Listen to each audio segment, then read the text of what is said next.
Cardiac output, এটা আমাদের আলোচনার টপিক হইলেও বা এটা শুধু লিখলেও আমরা কিন্তু এখানে আরও অনেকগুলো বিষয় নিয়ে আলোচনা করব। যেমন এখানে আমরা হচ্ছে ভেনাস রিটার্ন নিয়ে আলোচনা করব। ভেনাস রিটার্ন এটা একটা ইম্পর্টেন্ট টপিক, তো আমরা কার্ডিয়াক আউটপুট পড়তে যেয়ে এই ভেনাস রিটার্ন নিয়ে আলোচনা করব।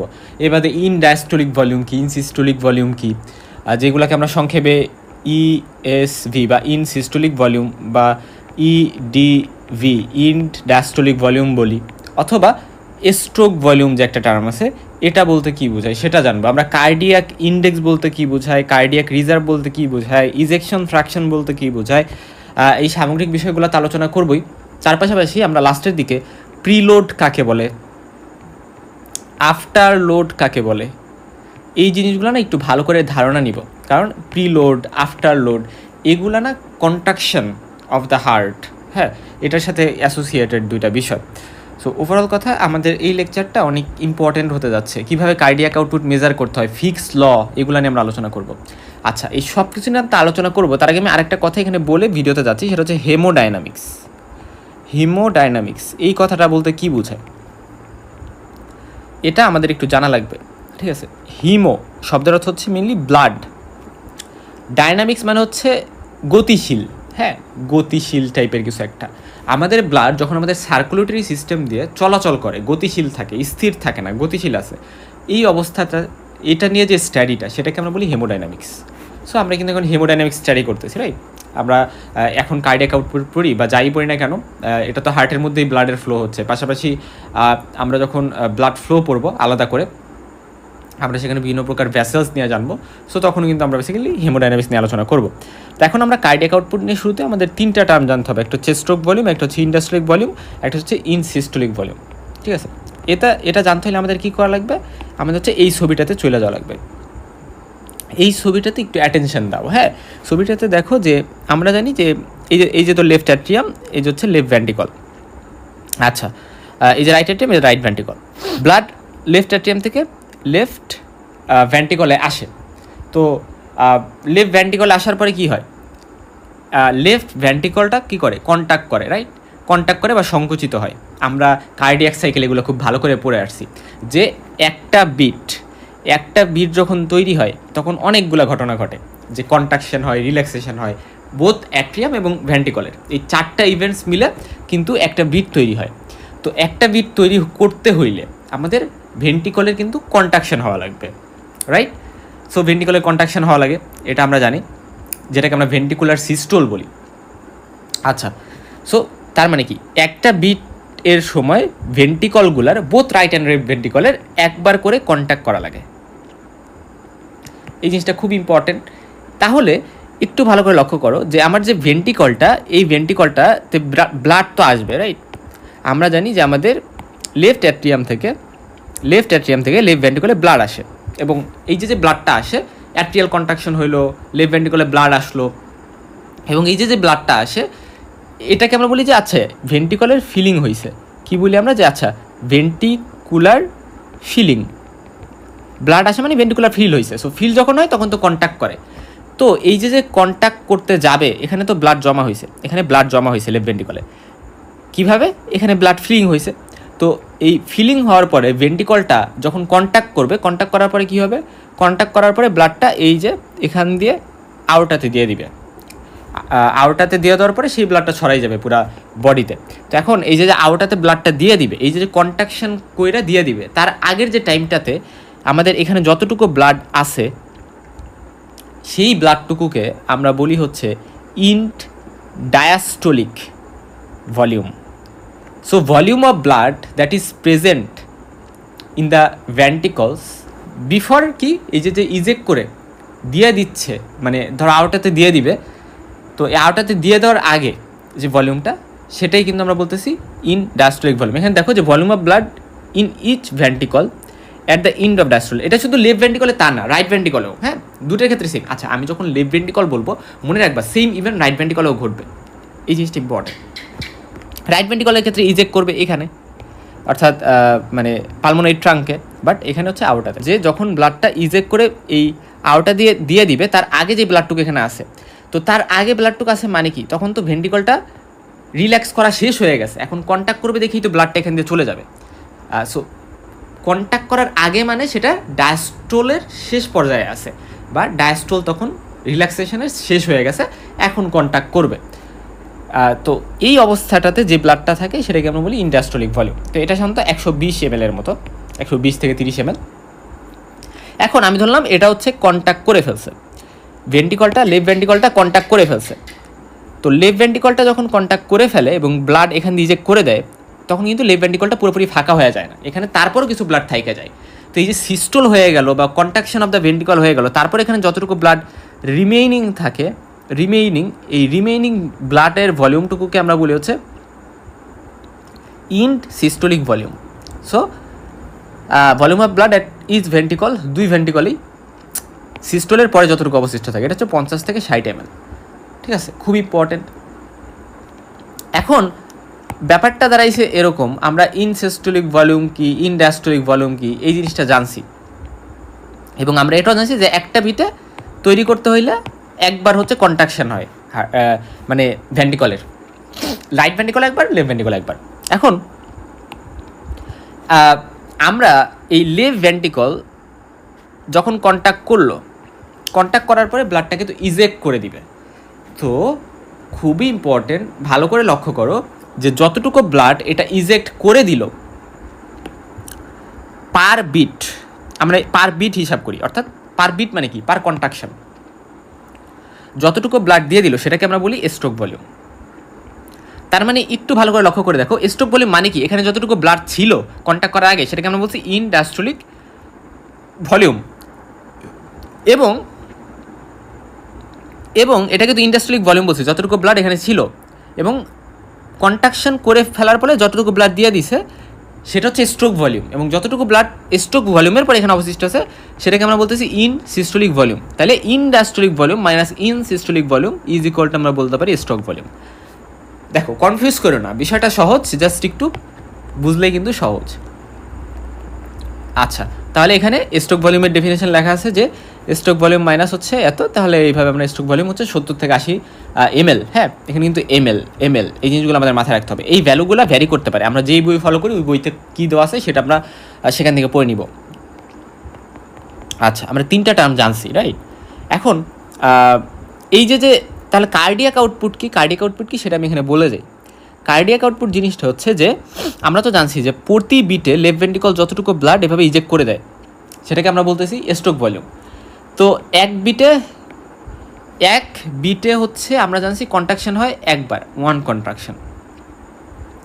তাহলে আমরা জানি কি প্রতি মিনিটে হার্ট কতবার বিট করে, সাধারণত 72 বার, বা কেউ বলে মানে 75 বার, মানে এক পার্সেন্টের ক্ষেত্রে এক একবার হইতে পারে, বাট 72 যদি আমি নর্মাল ধরি বা অ্যাভারেজ ধরি, তাহলে যদি 72 বার মানে কন্ট্যাক্ট করে, তাহলে প্রতিবার বিটে বা প্রত্যেকবার কন্ট্রাকশনে যদি 70 ml ব্লাড বাহিরে বের হয় বা ইজেক্ট হয় বা স্ট্রোক ভলিউম হয়, তাহলে প্রতি মিনিটে কতটুকু ইজেক্ট হবে এই লেফট ভেন্ট্রিকল থেকে কন্ট্রাকশনের ফলে, তাহলে 70 ml ইন্টু 72টা বিট যেহেতু হয়, সো এইভাবে আমি কিন্তু 5 লিটারের মতো পাবো। এই 5 লিটারকে আমরা বলি কার্ডিয়াক আউটপুট।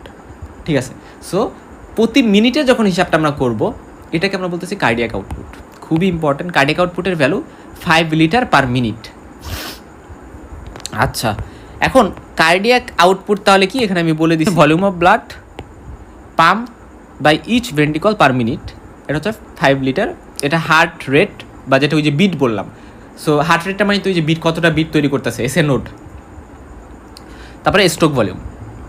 সো এভাবে আমরা হচ্ছে কার্ডিয়াক আউটপুটের ভ্যালুটা পেয়ে গেছি, এবং দুই ভেন্ট্রিকলই কার্ডিয়াক আউটপুটের ভ্যালু কিন্তু সেম, অর্থাৎ যদি বলে যে রাইট ভেন্ট্রিকলে কার্ডিয়াক আউটপুট কত, 5 লিটার পার মিনিট, লেফট ভেন্ট্রিকলে কত, সেম। ঠিক আছে, এই জিনিসটা ইম্পর্টেন্ট। এখন দুইটা টার্ম আমরা একটু জানবো, একটা হচ্ছে কার্ডিয়াক ইন্ডেক্স আর একটা হচ্ছে কার্ডিয়াক রিজার্ভ। ঠিক আছে, কার্ডিয়াক ইন্ডেক্স মানে হচ্ছে মানে এখানে বডি সারফেস এরিয়ার একটা বিষয় চলে আসে, যে per square metre body surface এরিয়াতে কার্ডিয়াক আউটপুট কত হয়, ঠিক আছে, পার মিনিটে। সো এটা হচ্ছে নর্মাল কত, 3.2 লিটার। এটা জাস্ট আমরা একটু জানবো, ডেফিনেশনটা জানবো এবং নর্মাল ভ্যালুটা জানবো। কার্ডিয়াক রিজার্ভ কি? কার্ডিয়াক রিজার্ভ হচ্ছে difference between cardiac output at rest and maximum volume of maximum volume of blood that heart can pump per minute. আচ্ছা, এটা আমি একটু এক্সপ্লেইন করি। নর্মালি রেস্ট অবস্থায় পার্সনের cardiac output 5 litre per minute, এটা আমরা জানি। তো যখন পার্সনটা এক্সারসাইজ করে তখন কিন্তু কার্ডিয়াক আউটপুট অনেক বেড়ে যায়। সো তখন কী হয়, তখন কার্ডিয়াক আউটপুট আমি ধরলাম হচ্ছে 25 হয়ে গেছে, 25 লিটার পার মিনিট। এখন তাহলে বাড়ছে কত? বাড়ছে 20 লিটার পার মিনিট। তাহলে এই যে 20 লিটার পার মিনিট, এই যে 20 লিটার পার মিনিট হচ্ছে কার্ডিয়াক আউটপুট বাড়ছে এক্সারসাইজ করা পার্সেন্টের ক্ষেত্রে, এটা ডিভাইডেড বাই 5 ইন্টু 100%, এটাকে আমরা বলতেছি হচ্ছে কার্ডিয়াক রিজার্ভ। তাহলে কত হইল? 400%, রাইট? তাহলে 400% হচ্ছে। তাহলে একজন নর্মাল পার্সনদের ক্ষেত্রে সাধারণত কার্ডিয়াক রিজার্ভ 300 থেকে 400% হয়, এবং যারা এক্সারসাইজ করে তাহলে তাদের ক্ষেত্রে হচ্ছে মোটামুটি ধরে নেওয়া হয় যে 500 থেকে 600 বা 400 থেকে 500 নর্মাল, যারা অনেক ভালো অ্যাথলিটস। কিন্তু যদি কার্ডিয়াক রিজার্ভ যদি কমে যায়, যদি একেবারে কমে যায়, তাহলে সেটা কিন্তু হচ্ছে হার্ট ফেলিওরকে ইন্ডিকেট করে। সো কার্ডিয়াক রিজার্ভটা কিন্তু একটা ইম্পর্টেন্ট বিষয়। আচ্ছা, খুব ইম্পর্টেন্ট। তারপর আসা যাক যে হচ্ছে ইজেকশন ফ্র্যাকশন, এটাও হার্ট ফেলিওরের ইন্ডিকেটর, মানে ভেন্টিকুলার ফাংশন দেখার জন্য। আচ্ছা, ভেন্টিকলটা ফাংশনাল কিনা, কেমন পাম্প করতে পারতেছে ব্লাড, এটা বোঝা যায় ইজেকশন ফ্র্যাকশন দিয়ে। নর্মাল হচ্ছে 62.5, বা আমরা বলি 60 থেকে 65%, এটা হচ্ছে নর্মাল ইজেকশন ফ্র্যাকশন। যদি 30 হয়ে যায় বা 30-এর নিচে হয়ে যায়, 30% বা তার নিচে, তাহলে তখন কিন্তু আমরা বলি যে আচ্ছা তার heart failure, left ventricular failure, এগুলো হওয়ার চান্স অনেক বেশি, যে আচ্ছা তার এটা হয়ে গেছে, এরকম আমরা ধরে নিই, বা চান্স আছে অনেক বেশি। এটা ইম্পর্টেন্ট। কীভাবে ক্যালকুলেট করে এখানে দিয়ে দিছি। ইডিভি মানে কি সেটা তো জানো, যে in diastolic volume, in systolic volume, stroke volume, এগুলা। আচ্ছা, তারপরে এখন হচ্ছে কার্ডিয়াক আউটপুট কীভাবে মেজার করা যায়। মেজার করার অনেকগুলো পদ্ধতি আছে। ফিক principal, dilution method, Doppler combined with echocardiography. এত জিনিস আমাদের জানা লাগবে না, আমাদের যেটা জানা লাগবে সেটা হচ্ছে যে ফিক প্রিন্সিপাল, এটা দিয়ে কীভাবে আমরা কার্ডিয়াক আউটপুট মেজার করতে পারি সেটা আমরা জানবো। আচ্ছা, খুব ভালো করে একটু লক্ষ্য করো যে ফিক প্রিন্সিপালটা আমি একটু বুঝাই এখানে। আচ্ছা দেখো, আমি ধরে নিলাম যে আমাদের হার্ট তো হার্টে 4টা চেম্বার থাকে, রাইট? আমরা জানি যে হার্টে 4টা চেম্বার থাকে। আমি ধরলাম বোঝার সুবিধার্থে যেটা লেফট ভেন্ট্রিকল, এটা রাইট ভেন্ট্রিকল, এটা লেফট অ্যাট্রিয়াম, এটা রাইট অ্যাট্রিয়াম। তো এখন এখান দিয়ে হচ্ছে কি থাকে, এখান দিয়ে পালমোনারি ট্রাঙ্ক থাকে, right? Pulmonary trunk, right ventricle থেকে পালমোনারি ট্রাঙ্ক বেরোয়, আর লেফট ভেন্ট্রিকল দিয়ে হচ্ছে আমরা জানি যে অ্যাওর্টা বেরোয়। আচ্ছা যাই হোক, এখন যেটা ইম্পর্টেন্ট সেটা হচ্ছে আমরা যদি রাইট ভেন্ট্রিকলের যে ব্লাড, সেটা আমরা জানি ডিঅক্সিজেনেটেড থাকে, সেটা প্রপার অক্সিজেন সেখানে কিন্তু থাকে না, বা অক্সিজেন কম থাকে। তো আমরা যদি রাইট ভেন্ট্রিকল থেকে অক্সিজেন, মানে রাইট ভেন্ট্রিকল থেকে ব্লাড নিয়ে আসলাম, আমরা জানি নর্মালি কার্ডিয়াক আউটপুট হচ্ছে 5 লিটার। তো 5 লিটার থেকে আমরা ধরলাম যে নর্মালি আমরা 1 লিটার ব্লাড নিয়ে আসছি। তো 1 লিটার ব্লাড নিয়ে আসার পরে আমি সেখানে যদি অক্সিজেন মাপি, তাহলে আমি দেখছি যে আচ্ছা সেখানে আমি ধরে নিলাম যে 160 ml অক্সিজেন পাওয়া গেছে। আর আমি হচ্ছে লেফট ভেন্ট্রিকল থেকে আসলে মানে কোনো ক্যাথেটার দিয়ে ঢুকে আমি ব্লাড আনছি এরকম না, আমি কোনো একটা মানে আর্টারি থেকেও নিতে পারি, কারণ আমরা জানি লেফট ভেন্ট্রিকল ব্লাড কিন্তু সাপ্লাই দেয় সারা বডিতে। সো আমরা কোনো একটা আর্টারি থেকে যদি আমরা ব্লাডটা নিয়ে নিই, তাহলে আমরা ধরে নিলাম এটা লেফট ভেন্ট্রিকুলার ব্লাড, এবং সেটা যদি আমি আনি 1 লিটার ব্লাড, তাহলে আমি দেখবো সেখানে ধরলাম অক্সিজেন আছে 200 ml। তাহলে এখানে অক্সিজেন ছিল, মানে রাইট ভেন্ট্রিকল থেকে যে ব্লাডটা আনছি, বা পালমোনারি ট্রাঙ্ক বলতে পারি, বা পালমোনারি আর্টারি থেকে যে ব্লাড নিছি, সেটাতে হচ্ছে 160 ml প্রতি লিটারে অক্সিজেন পাওয়া গেছে। আর যেটা হচ্ছে লেফট ভেন্ট্রিকলের ব্লাড, সেটা হচ্ছে 200 ml অক্সিজেন পাওয়া গেছে। তার মানে কি, এটা কিন্তু নর্মাল, কারণ এখানে তো 200 ml পাওয়াই যাবে। কেন 200 ml পাওয়া যাবে? কারণ হচ্ছে যে এখানে যেহেতু ব্লাডটা অক্সিজেনেটেড থাকে, আমরা জানি যে এই পালমোনারি ট্রাঙ্ক দিয়ে লাঙে যায়, সো লাঙে গিয়ে ব্লাডটা অক্সিজেনেটেড হয়ে পালমোনারি ভেন দিয়ে পরে লেফট অ্যাট্রিয়াম থেকে লেফট ভেন্ট্রিকুলে চলে আসে। সেই জন্য আমরা লেফট ভেন্ট্রিকুলার ব্লাডে অক্সিজেনেটেড ব্লাড বেশি পাই। এই যে বিষয়টা, এই বিষয়টা কিন্তু খুব ইম্পর্টেন্ট, রাইট? তো 1 লিটার ব্লাডে আমরা এতটুকু অক্সিজেন কিন্তু পাচ্ছি। এখন তার মানে কি দাঁড়াইলো? তার মানে দাঁড়াইলো যে আমাদের প্রত্যেকবার, মানে 1 লিটার ব্লাডের জন্য কতটুকু অক্সিজেনেশন হচ্ছে, 40 ml, বা আমি যদি এখানে 150 ml ধরি, তাহলে 40 থেকে 50 ml এর মতো ব্লাড কিন্তু অক্সিজেনেশন হচ্ছে প্রতি লিটার ব্লাডে। তাহলে আমি যদি এরকম অক্সিজেনেশনটা হিসাব করতে পারি যে আচ্ছা তাহলে যেহেতু একজন পার্সনের বডিতে আমি ধরে নিচ্ছি হার্টে 5 লিটার ব্লাড আছে, প্রতিনিয়ত 5 লিটার ব্লাড প্রতি মিনিটে হচ্ছে, তাহলে যদি 250 ml অক্সিজেন আমি 250 ml অক্সিজেনেশন আমি পাচ্ছি, বা 250 ml অক্সিজেন আমি প্রতি মিনিটে অক্সিজেনেশন পাচ্ছি। তার মানে প্রতি লিটারের জন্য 1 লিটারের জন্য যেহেতু 50 ml করে অক্সিজেনেশন হচ্ছে, তাহলে 250 ml যদি আমরা অক্সিজেনেশন পাই, তাহলে আমরা বুঝেই নিব যে আচ্ছা তাহলে 5 লিটার হচ্ছে কার্ডিয়াক আউটপুট। সো ব্যাপারটা হচ্ছে এইভাবে হচ্ছে মেইনলি ফিক্স ল কাজ করে। তাও আমি এখানে সূত্রের মাধ্যমে যদি দেখাই, এখানে কি বুঝাইছে, এখানে বুঝাইছে যে উপরে আমরা হচ্ছে গিয়ে লাং, আমাদের যে লাংটা থাকে সেই লাংটা কতটুকু অক্সিজেন আপটেক করে, আমি ধরলাম 200 ml আপটেক করে পার মিনিট, লাংটা অক্সিজেন আপটেক করে 200 ml। এখন যেটা আর্টারিয়াল ব্লাড বলতে বুঝেছি ওই যে লেফট ভেন্ট্রিকলের যে ব্লাড, সেই ব্লাডে আমি ধরলাম যে 200 ml পার লিটার হচ্ছে অক্সিজেন পাওয়া গেছে। আর যেটা হচ্ছে মানে ওই রাইট ভেন্ট্রিকলের ব্লাড, বা আমরা বলতে পারি যে হচ্ছে পালমোনারি আর্টারি ব্লাড, সেটাতে 160 ml পাওয়া গেছে হচ্ছে পার লিটার ব্লাডে, এবং এটা ক্যালকুলেশন করে আমরা কিন্তু 5 ml পার মিনিট পাই। সো এইভাবে হচ্ছে বেসিক্যালি ফিক্স লটা কিন্তু কাজ করে। সো আমরা এই লর মাধ্যমে এখানে আমরা দেখালাম। আচ্ছা, অক্সিজেন আপটেক বাই লাং, এটা বলতে বোঝানো মেনলি কী হয়েছে যে আচ্ছা আমরা যখন বাইরে থেকে অক্সিজেনটা নিই, লাং পার মিনিটে 200 ml করে অক্সিজেন কিন্তু আপটেক করতেছে, এটা বুঝাইছে। আচ্ছা, সো এইভাবে একটু পড়ে নিবে। এখন হচ্ছে কার্ডিয়াক আউটপুটের ফিজিওলজিক্যাল ভ্যারিয়েশন আছে, প্যাথোলজিক্যাল ভ্যারিয়েশন আছে। ভ্যারিয়েশন মানে কোন কোন ক্ষেত্রে কার্ডিয়াক আউটপুট কমতে বা বাড়তে পারে। যেমন হচ্ছে ফিজিওলজিক্যালি এইজের ক্ষেত্রে চিলড্রেনদের কার্ডিয়াক আউটপুট কম থাকে, কারণ হচ্ছে এখানে তাদের ব্লাডও কম থাকে, ঠিক আছে। আবার সেক্সের কথা যদি বলি, ফিমেলে কার্ডিয়াক আউটপুট কম থাকে মেলদের তুলনায়, কারণ ফিমেলদের ব্লাড একটু কম থাকে। বডি বিল্ডের কথা বলতে যাদের বডি বিল্ড ভালো, যারা একটু মোটা তাজা, তাদের ক্ষেত্রে কার্ডিয়াক আউটপুট বেশি, তাদের ক্ষেত্রে ব্লাড বেশি। তারপর হচ্ছে যে মর্নিংয়ে কিন্তু কার্ডিয়াক আউটপুট কম থাকে, এবং যত সন্ধ্যা হইতে থাকে তত কার্ডিয়াক আউটপুট বাড়ে। মডারেট টেম্পারেচারে কার্ডিয়াক আউটপুট কোনো এফেক্টেড হয় না, কিন্তু টেম্পারেচার যদি বাড়ানো হয় 30 ডিগ্রি সেলসিয়াসের উপর, তাহলে কার্ডিয়াক আউটপুট বাড়তে পারে। ইমোশনাল কন্ডিশন যেমন অ্যাংজাইটি, বিভিন্ন এক্সাইটমেন্ট, এই সকল ক্ষেত্রে কার্ডিয়াক আউটপুট বাড়ে, অনেকটা বাড়তে পারে, 50 থেকে 100%, ঠিক আছে। কারণ এক্ষেত্রে ক্যাটাকোলামাইড রিলিজ হয়। ক্যাটাকোলামাইড অ্যাড্রেনালিন যেগুলো আছে, একটা হরমোন, এই অ্যাড্রেনালিন হরমোনের কারণে কিন্তু মানে বেড়ে যেতে পারে কার্ডিয়াক আউটপুট। আচ্ছা, তারপরে মিলের পরে কি হইতে পারে যে ফার্স্ট 1 hour আফটার টেকিং মিল কার্ডিয়াক আউটপুট বাড়ে, এক্সারসাইজের ফলে কার্ডিয়াক আউটপুট বাড়ে, এটা আমরা জানি। কারণ হার্ট রেট বাড়ে, আমরা কি জানি cardiac output equal to heart rate into stroke volume. তাহলে হার্ট রেট বাড়লে কার্ডিয়াক আউটপুট বাড়বে, স্ট্রোক ভলিউম বাড়লে কার্ডিয়াক আউটপুট বাড়বে। কিন্তু এখানে ইম্পর্টেন্ট একটা কথা আছে, হার্ট রেট যদি অনেক বাইরে যায়, আমি ধরলাম হার্ট রেট বাইরে 140 150 হয়ে গেছে, ফিব্রিলেশনে যেরকমটা হয়, তা হার্ট রেট যদি অনেক বাইরে যায়, তাহলে মানে ভেন্ট্রিকলে স্ট্রোক ভলিউম তো বেশি হবে না, জাস্ট হার্ট রেট বাড়তেছে,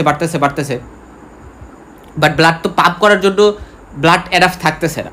ফলে দেখা যায় হার্ট রেট যদি অনেক বেশি হয় তাহলে কিন্তু কার্ডিয়াক আউটপুট বাড়বে না, বাট যদি মডারেটলি বেশি হয় তাহলে কিন্তু কার্ডিয়াক আউটপুট বাড়বে। আচ্ছা, তারপরে অল্টিটিউডে কী রিলেশন, পোশ্চার অর্থাৎ মানে মুভমেন্টের সাথে কেমন রিলেশন, অল্টিটিউড মানে উচ্চতার সাথে কেমন রিলেশন, প্রেগনেন্সির সাথে কেমন রিলেশন, স্লিপের সাথে কেমন রিলেশন, এই জিনিসগুলো আমরা একটু পড়ে নিব। হ্যাঁ, আচ্ছা, প্যাথোলজিক্যাল ভ্যারিয়েশন এর মধ্যে মানে বিভিন্ন রোগে কীভাবে কার্ডিয়াক আউটপুট কমতে বা বাড়তে পারে। ফিভারে কিন্তু কার্ডিয়াক আউটপুট বাড়ে, অ্যানিমিয়াতে হাইপোক্সিয়ার কারণে কার্ডিয়াক আউটপুট বাড়ে, হাইপার থাইরয়েডিজম যেখানে থাইরয়েড হরমোনের সিক্রেশন বেড়ে যায়, এটার ফলেও কিন্তু বাড়তে পারে। আর কমতে পারে কোন কোন ক্ষেত্রে হাইপোথাইরয়েডিজম, অ্যাট্রিয়াল ফিব্রিলেশন। ওই যে বলছিলাম না, ভেন্ট্রিকলের প্রপার ফিলিং হচ্ছে না, তার আগেই ভেন্ট্রিকল কন্ট্যাক্ট করতেছে, ফলে ওই যে মানে হার্ট রেট অনেক বেশি হয়ে গেছে, 140-50 হয়ে গেছে, তো তখন কিন্তু কার্ডিয়াক আউটপুট বাড়বে না। সো এই জিনিসগুলো আমরা একটু দেখে নিব। এখন আসা যায় যে কী কী ফ্যাক্টর কার্ডিয়াক আউটপুটকে ইনফ্লুয়েন্স করে। আচ্ছা, আমি আরেকটা কথা বলে আসি যে systolic volume, diastolic volume, stroke volume, এগুলাতে কী কী ফ্যাক্টর ইনফ্লুয়েন্স করে, কোন কোন ক্ষেত্রে এইগুলো বাড়তে পারে কমতে পারে, সেগুলো আমরা পড়ে নিব বই থেকে, গাইড থেকে, যেখান থেকে আমরা পড়ে নিব, পরীক্ষার জন্য ইম্পর্টেন্ট, স্পেশালি ডায়াস্টোলিক ভলিউমটা ইম্পর্টেন্ট। তারপর আমরা সবগুলোই পড়ে নিব। আর কার্ডিয়াক আউটপুটেরটা তো ইম্পর্টেন্টই। হ্যাঁ, আমি এখানে মাত্র 4টাই আসছি, যে ভেরাস রিটার্ড মানে ইম্পর্টেন্ট 4টা, force of contraction, heart rate, peripheral resistance, এই 4টা জিনিস হচ্ছে কার্ডিয়াক আউটপুটকে ফ্যাক্টর যেগুলার ইনফ্লুয়েন্স করে কার্ডিয়াক আউটপুটকে। ফার্স্ট হচ্ছে ভেরাস রিটার্ড নিয়ে কথা বলো। ভেরাস রিটার্ড আলাদাভাবে একটা ইম্পর্টেন্ট টপিক। ভেরাস রিটার্ড মানে কি, দেখো ইম্পর্টেন্ট একটা কথা বলি, ভেরাস রিটার্ডও কিন্তু 5 লিটার পার মিনিট, ঠিক ঠিক আছে, মানে প্রতি মিনিটে যতটুকু ব্লাড রাইট অ্যাট্রিয়ামে বিভিন্ন পার্টস অফ দ্য বডি থেকে রাইট অ্যাট্রিয়ামে আসে, এটাকে আমরা বলি ভেনাস রিটার্ন। সো সাধারণত 5 লিটার ব্লাডই আসে usually, percent to percent vary করবে, কারো ক্ষেত্রে একটু কম আসবে, কারো ক্ষেত্রে একটু বেশি আসবে, বাট আমরা আইডিয়াল চিন্তা করছি। যখন এই ভেনাস রিটার্ন ইনক্রিজ করবে তখন ভেন্টিকুলার ফিলিং এবং কার্ডিক আউটপুটও ইনক্রিজ করবে। তার মানে কি, ভেনাস রিটার্ন ডাইরেক্টলি প্রপোর্শনালটা আমরা বলতে পারি কার্ডিক আউটপুট, এই জিনিসটা ইম্পর্টেন্ট। সো এটা গেল। তো তা বাদেও মানে তখনই আমরা বলবো যে venous return is directly proportional to cardiac output যখন অন্যান্য ফ্যাক্টরগুলো যেমন force of contraction, heart rate, peripheral resistance এগুলো কনস্ট্যান্ট আছে, হ্যাঁ তখন। এখন ভেনাস রিটার্ন আবার কিসের উপর ডিপেন্ড করে এটা আমাদের একটু জানা প্রয়োজন, জানলে ভালো। যে ভেনাস রিটার্ন হচ্ছে respiratory pump, muscle pump, gravity, venous pressure, sympathetic tone এগুলোর উপর ডিপেন্ড করে। এখন রেসপিরেটরি পাম্প কি সেটা যদি আমি একটু সংক্ষেপে বলি, যে যখন ইন্সপিরেশন হয় আমরা কী করি, বাহির থেকে আমরা বায়ুগুলোকে এয়ারগুলোকে ভিতরে নিলাম বাহির থেকে, এটাকে আমরা বলি ইন্সপিরেশন। আর ছাড়লে সেটাকে আমরা বলি এক্সপিরেশন। আমরা ত্যাগ করি যখন এয়ারগুলোকে, সেগুলোকে আমরা বলি এক্সপিরেশন। আচ্ছা, তো ইন্সপিরেশনের সময় কী হয়, যে আমাদের থোরাসিক কেস এক্সপান্ড হয়ে যায়, বেশি বাহিরে চলে আসে, এবং পাশাপাশি ডায়াফ্রামটা নিচে নেমে যায়। দি ডায়াফ্রাম যেটা একটা মাস্কুলার স্ট্রাকচার আমরা জানি এখান দিয়ে থাকে। এর ফলে হচ্ছে আমাদের আলটিমেটলি কথা হচ্ছে আমাদের ইনফিরিয়র ভেনা কাভা যেটা, এটার ডায়ামিটার বেড়ে যায় এবং অ্যাবডোমিনাল ভেনগুলোরও কম্প্রেশন হয়, ফলে ভেনাস রিটার্ন মানে হার্টের দিকে ব্লাড বেশি চলে যায়, রাইট অ্যাট্রিয়ামে বেশি ব্লাড চলে যায়। তো এটা ইম্পর্টেন্ট, এটাকে আমরা বলতেছি respiratory pump. So respiratory pump বা ইন্সপিরেশন কিন্তু এভাবে এফেক্ট ফেলে। সো এই জিনিসগুলো আমরা রেসপিরেটরি ফিজিওলজিতে ভালো করে জানবো। আর মাস্কুলার পাম্প বলতে বোঝানো হয়েছে যে অ্যাকচুয়ালি যখন আমাদের মাসেল কন্ট্রাকশন হয়, আমি ধরলাম যে এক্সারসাইজের সময়, তাহলে কন্ট্রাকশন হয় মাসেলের, তখন আমরা জানি যে এর মধ্যে দিয়ে কিন্তু ভেইন থাকে। সো আমি ধরলাম এটা হচ্ছে লেগের মাসেল। তো লেগের মাসেলের মাঝে মাঝে ভেইন আছে। সো এটা হচ্ছে ভেইন। তো এই ভেইন কী হবে, ভেইনে কিন্তু কম্প্রেস হবে, এই মাসেলের কন্ট্রাকশনের কারণে ভেইনটা কম্প্রেস হবে। সো কম্প্রেশনের কারণে দেখা যায় যে এখানে যে প্রক্সিমাল ভালভ থাকে, ভেনের মধ্যে ভালভ থাকে কিন্তু, সেই ভালভটা খুলে যাবে, ফলে ব্লাডটা হার্টের দিকে যাবে। কিন্তু এই ভালভটা ডিস্টাল ভালভ ক্লজ থাকে, ফলে কিন্তু এই মানে ডিস্টাল ভালভটা তখন ক্লজ থাকে। বাট যখন মাসেল রিল্যাক্স করে তখন এই প্রক্সিমাল ভালভটা হচ্ছে ক্লজ থাকে, ফলে কার্ডিয়াক যে বা ভেনাস রিটার্ন সেটা কমে, বাট ডিস্টাল ভালভ ওপেন হয়, ফলে ব্লাডটা এখানে এসে জমা হয়। সো এইভাবে হচ্ছে চলতে থাকে, এটাকে আমরা বলি মাস্কুলার পাম্প। আচ্ছা, এরপরে গ্র্যাভিটি কিন্তু ইম্পর্টেন্ট ভূমিকা পালন করে, যে gravitational force reduces venous return, হ্যাঁ রাইট, এটা কিন্তু ইম্পর্টেন্ট। কারণ হচ্ছে যখন একজন পার্সন লঙ্গার পিরিয়ড ধরে দাঁড়াই থাকে তখন কিন্তু ব্লাডগুলো নিচে জমা হয়, রাইট, লেগের দিকে বা ভেনাস পুলিং হয়, এটা কিন্তু ভেনাস রিটার্নকে হ্যাম্পার করে। আর যে ভেনাস প্রেশারও কিন্তু কন্ট্রিবিউট করে। এখন কীভাবে কন্ট্রিবিউট করে এই জিনিসগুলো তোমরা পড়ে নিবা, যদি না বুঝো তাহলে আমাকে বলবা, আমি বুঝাই দিব, কারণ টাইম শর্ট। হ্যাঁ, আচ্ছা, আবার সিম্প্যাথেটিক টোন, এটা একটা ইম্পর্টেন্ট ফ্যাক্টর। সিম্প্যাথেটিক আর ভেসোমোটর টোন, ভেসোমোটর সেন্টার নামে একটা সেন্টার থাকে আমাদের ব্রেইনে, যেটা মিললে আমাদের কার্ডিয়াক সেন্টারও আমরা বলি, ওটা আমাদের হার্টের সাথে অ্যাসোসিয়েটেড, আমাদের হার্টের কাজবাজ নিয়ন্ত্রণ করে আমাদের ব্রেইনের এই সেন্টারটা। আচ্ছা, এখন হচ্ছে ফোর্স অফ কন্ট্রাকশন। কার্ডিয়াক আউটপুটের ফার্স্ট ফ্যাক্টরটা গেলো ভেনাস রিটার্ন বাড়লে কার্ডিয়াক আউটপুট বাড়ে। এখন ফোর্স অফ কন্ট্রাকশন বাড়লেও কার্ডিয়াক আউটপুট বাড়ে, ঠিক আছে। তো according the Frank Starling's law, force of contraction of the heart is directly proportional to initial length of muscle fibres. হ্যাঁ, সো যদি এমন হয় যে initial length of muscle fibre বলতে বোঝায় ইনডায়াস্টোলিক ভলিউম।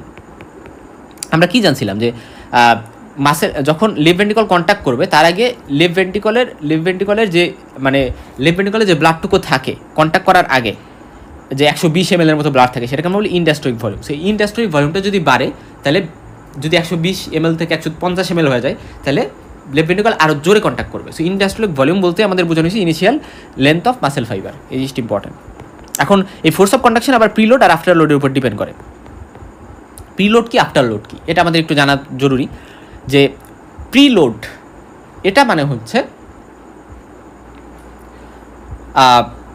হলো যে আমাদের stretching of the cardiac muscle fibres at the end of the diastole, এটা মানে ওই ইনডায়াস্টোলিক ভলিউমকেই ইন্ডিকেট করে।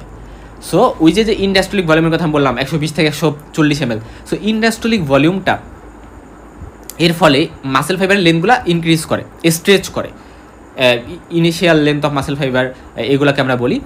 সো ইনডায়াস্টোলিক ভলিউম যদি বাড়ে তাহলে এই লেন্থটাও বেড়ে যায়, শান্ত স্ট্রেচ করে যায়। সো এটাকে বলতেছি আমরা প্রিলোড।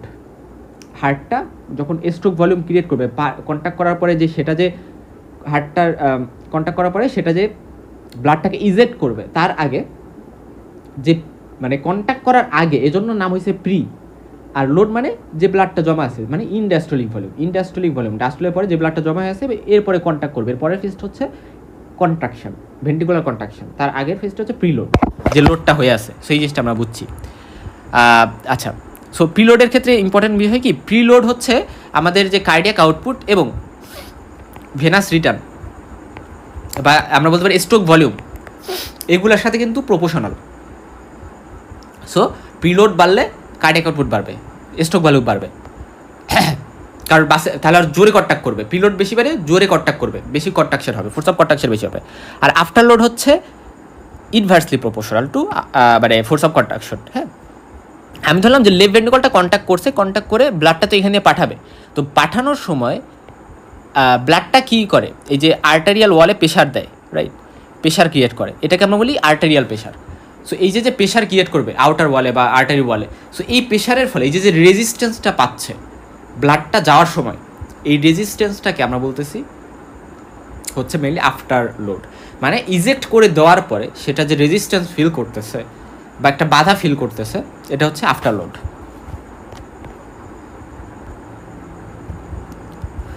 এটা হচ্ছে আফটার লোড। তাহলে আফটার লোড কি, যে afterload is the force against which ventricles must contract and eject the blood. Force is determined by the arterial pressure. তো সেই জিনিসগুলো ইম্পর্টেন্ট। সো আফটার লোড নিয়ে আমরা জানলাম। এখন হচ্ছে কার্ডিয়াক আউটপুট আরও কিছু জিনিসের উপর ডিপেন্ড করে, যেমন হার্ট রেট। কারণ আমরা হার্ট রেট মডারেটলি বাড়লে কার্ডিয়াক আউটপুট বাড়বে, হার্ট রেট কমে তাহলে কার্ডিয়াক আউটপুট কমবে, ঠিক আছে। আচ্ছা, তারপর পেরিফেরাল রেজিস্ট্যান্স। তো পেরিফেরাল রেজিস্ট্যান্স জিনিসটা কি, এটা হচ্ছে রেজিস্ট্যান্স, যেটা হচ্ছে রেজিস্ট্যান্স মানে বাধা। সো ব্লাড ফ্লোর একটা রেজিস্ট্যান্স, পেরিফেরাল যে ব্লাড ভেসেলসগুলো আছে, মানে সেন্ট্রালি না, পেরিফেরালি, মানে দূরে দূরে দূরে দূরে দূরে দূরে যে ব্লাড ভেসেলগুলো আছে হাতের, পায়ের বা এই রিজনের, সেই ব্লাড ভেসেলসে আমাদের ব্লাড ফ্লোতে, ব্লাড চলাচলে যে রেজিস্ট্যান্স অফার করা হয় সেটাকে আমরা বলা হয় পেরিফেরাল রেজিস্ট্যান্স। তাহলে পেরিফেরাল রেজিস্ট্যান্স কি, ইনভার্সলি প্রপোর্শনাল। কার্ডিয়াক আউটপুট হচ্ছে পেরিফেরাল রেজিস্ট্যান্সের inversely proportional, right. So peripheral resistance যদি বাড়ে কার্ডিয়াক আউটপুট কমবে। তো সাধারণত আর্টারিয়াল যেগুলো আছে এগুলো হচ্ছে মেইনলি রেজিস্ট্যান্স প্রোভাইড করে বেশি, এই জন্য এগুলোকে রেজিস্ট্যান্ট ভ্যাসেলও বলা হয়। এবং বডিতে সব থেকে বেশি পেরিফেরাল রেজিস্ট্যান্স প্রোভাইড করা হচ্ছে স্প্লাগটিক রিজন। স্প্লাগটিক রিজন বলতে ইন্টেস্টাইনের যে রিজনটা, ইন্টেস্টাইন, লিভার, ওইদিকের রিজন, অ্যাবডোমেন রিজনটা, ওইখানে সব থেকে বেশি পেরিফেরাল রেজিস্ট্যান্স থাকে। সো এইগুলো নিয়ে পেরিফেরাল রেজিস্ট্যান্স আমরা অন্য ভিডিওতে জানবো, কিন্তু এই ভিডিওতে আশা করি আমাদের যে পারপাস সেটা সার্ভ হয়েছে। আমরা কার্ডিয়াক আউটপুট নিয়ে যাচ্ছি এবং বাকি জিনিসগুলো আমরা অবশ্যই গাইড থেকে, বই থেকে পড়ে নিব।